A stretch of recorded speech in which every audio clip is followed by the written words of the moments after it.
Today we're implementing a prototype with systems most common in RTS games to make a city builder. Welcome to the Prototype series, a group of videos in which we explore creating small projects combining different Unity features. This is just a quick overview of how the project was done, but we also have a longer training course for this project in our Unity Learn website, and you can find a link for it in the description of this video. We will separate the creation process by talking about the assets that were used as a base for development, how we implemented the AI and the building logic, and how we enhanced the project's visuals. Let's get into it.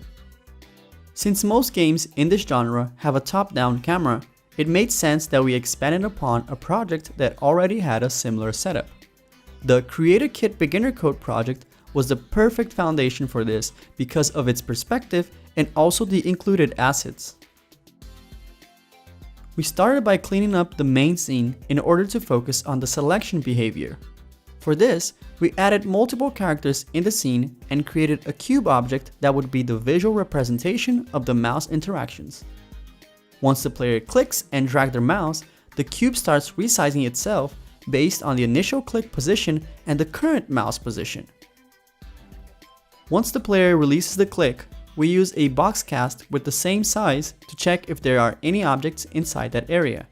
And with that, we can basically store the information of our selected actors. Since these actors have the nav mesh agent component, they can easily pathfind to any point by setting their destination via code. And with that, we converted the mouse position to the equivalent terrain point to find that destination. As we were building an RTS project, the next step was to add resources that the characters could collect to build structures later on. These resources are static objects in which we added a generic damageable script, making the objects have a health value, allowing the characters to attack it as if it were an enemy. We then made a separate script called resource that would listen to when the object got destroyed to then add that resource determined on the inspector to the player's inventory. So we made objects that would give you either stone or wood. With the resource system in place, we started working on the building manager. In this manager, we made a list of building prefabs that the player could choose to build.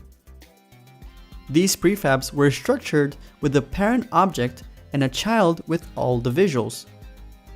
This setup allows us to prepare the building animation by moving the visual child object. We created buttons that would allow the user to select their desired construction prefab, and once selected, we used the graphics.drawMesh function to preview the placement of the building. If the player clicks in the terrain during this mode, the building manager assigns the building task to all actors and their destination is set to be a random position within a certain radius from that structure. Once the actor is in place, the character executes their animation that in a certain frame adds to the building work amount, which also increases the Y position value from its visual. We then decided to use a lot of Unity features to enhance the main interactions from the prototype. We started by implementing particle systems for the resource gathering and the building action. We also added a Cinemachine impulse source to each building prefab to shake the camera when their construction is ready.